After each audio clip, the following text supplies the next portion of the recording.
تو سیدہ اور ان کے محب، اہل بیت اور ان کے محب، ان محبوں کی خاص اہمیت ہے، اور اس محبت کو ہی تو انفسائز کیا گیا کہ جب یہ محبت آئے گی. میں نے ایک روایت کا جملہ آپ کی سماعتوں کی نظر کیا تھا، پیغمبر سے بھی سوال کیا گیا تھا، چھٹے امام سے بھی سوال کیا گیا تھا کہ مولا محبت اور نفرت کے بارے میں بتائیے. پچھلی گفتگو کے اندر یہ جملہ میں نے آپ کی سماعتوں کی نظر کیا.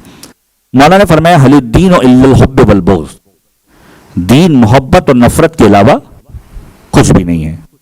محبت آل محمد سے ہے، نفرت آل محمد کے دشمنوں سے ہے. محبت کا اپنا تقاضا ہے، نفرت کا اپنا تقاضا ہے. محبت تقاضا کرتی ہے کہ وہ کام کیا جائے کہ محبوب راضی ہو جائے، نفرت تقاضا کرتی ہے کہ وہ کام کیا جائے کہ جس سے بیزاری کا اظہار ہو جائے کہ میرا ان سے کوئی تعلق نہیں ہے.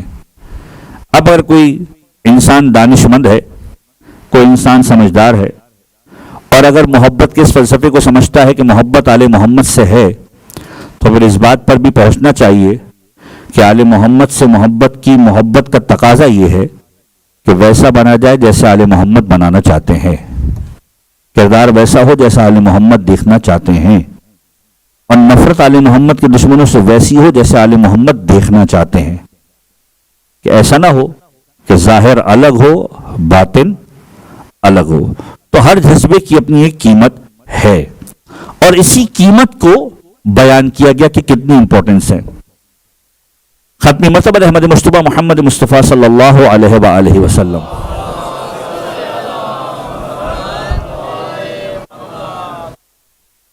کہ ختم مرتبت کی بارگاہ کے اندر امیر المومنین موجود ہیں، اور امیر المومنین ختم مرتبت کے پاس بیٹھے ہوئے ہیں.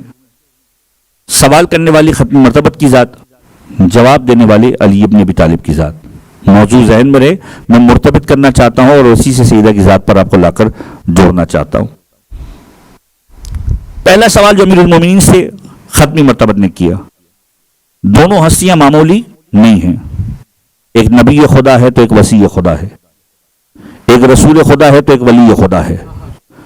اب سوال کرنے والے رسول خدا کی ذات، جواب دینے والی ذات اقدس کا نام ہے امیر المومنین. اب یہ دونوں ہستیاں بیٹھی ہوئی ہیں. پیغمبر سوال کرتے یا علی یہ بتاؤ، اور گفتگو کس ذیل میں چل رہی ہے؟ گفتگو چل رہی قرآن کریم کی اس آیت کے اندر جو سورہ مبارکہ نحل کی بھی آیت ہے، اور قرآن میں متعدد مقامات پر پروردگار عالم نے کوٹ کی ان تعدوا نعمت اللہ لا تحصوها، کہ اگر تم خدا کی نعمتوں کو شمار بھی کرنا چاہو شمار نہیں کر سکتے، گن نہیں سکتے. خدا نے اتنی نعمتیں تمہیں دی. امیر المومنین سے سوال کیا پیغمبر نے، یا علی یہ بتاؤ کہ سب سے پہلی نعمت جو پروردگار نے دی ہے وہ کیا دی ہے؟ سب سے پہلی نعمت جو پروردگار عالم نے عطا کی ہے وہ کیا کی ہے؟ اگر یہی سوال میں آپ کے سامنے پیش کر دوں تو مطمئن ہوں کہ ہم میں سے ہر ایک مختلف جواب رکھتا ہوگا. کوئی کہہ سکتا ہے کہ یہ وجود، کوئی کہہ سکتا ہے کہ یہ آنکھیں، کوئی یہ کہہ سکتا ہے کہ دین، کوئی یہ کہہ سکتا ہے کہ زبان، کوئی یہ کہہ سکتا ہے کہ سلامتی اور عافیت. پیغمبر موجود ہے، جملہ کہا گیا ربنا آتنا فی الدنیا حسنۃ وفی الآخرۃ حسنہ. پیغمبر نے اپنے اصحاب سے پوچھا کہ یہ بتاؤ یہ جو ہم دعا مانگ رہے ہیں، اور یہ دعا ہم روزانہ کی بنیاد پر نمازوں میں مانگتے ہیں، ربنا آتنا فی الدنیا حسنہ وفی الآخرۃ حسنہ، پروردگار دنیا میں بھی حسنہ عطا فرما، آخرت میں بھی حسنہ عطا فرما.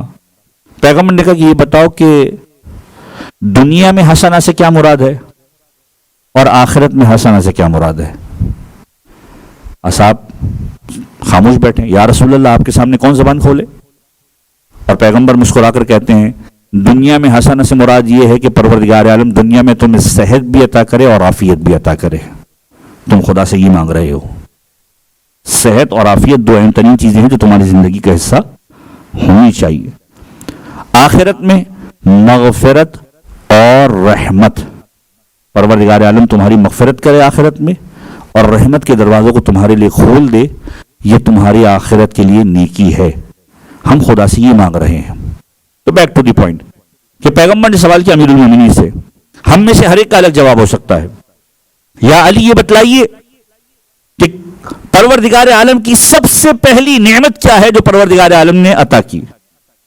اور جواب دینے والی ذات امیر المومنین کی ہے، معمولی جواب نہیں ہو سکتا۔ امیر المومنین کا جواب ہے یا رسول اللہ، پروردگار کی سب سے پہلی نعمت یہ ہے کہ اس نے عدم سے وجود بخشا۔ میں چاہوں گا کہ متوجہ رہیں کہ عدم سے وجود بخشا کیا معنی ہے؟ عدم سے وجود بخشا، کچھ نہیں تھے اس نے پیدا کیا، تھے ہی نہیں اس نے پیدا کیا۔ اب اگر اس کو انسان ڈیکوڈ کرنا چاہے تو میں کیسے سمجھوں کہ کیا کہنا چاہ رہے ہیں مولا؟ وجود کے اعتبار سے 3 طرح کی کیٹیگریز بیان کی جاتی ہے فلسفے کے اندر۔ ایک ہے واجب الوجود کی ذات، ایک ہے ممکن الوجود، اور ایک ہے ممتنع الوجود۔ یہ فلسفے کی بحث ہے کہ جتنے بھی موجودات موجود ہیں دنیا کے اندر، وجود، ان کی 3 قسمیں ہو سکتی ہیں۔ واجب الوجود وہ کہ جس کی وجود کی ضرورت ایسی ہے کہ اس کے بغیر کچھ نہیں ہو سکتا، وہ خلاق کائنات کی ذات ہے کہ اگر خدا نہ ہو تو کچھ نہیں ہو سکتا۔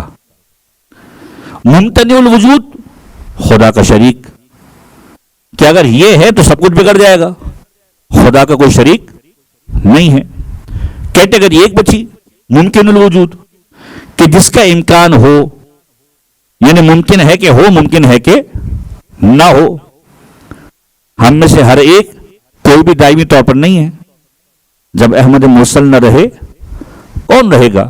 امیر المومنین نہج البلاغہ میں فرماتے ہیں کہ دنیا کی ہر شے، دنیا میں ہر آنے والا وجود، مولا فرماتے جو آیا ہے وہ پلٹ کر چلا جائے گا، اور جو پلٹ کر چلا گیا وہ ایسا ہے کہ جیسا تھا ہی نہیں۔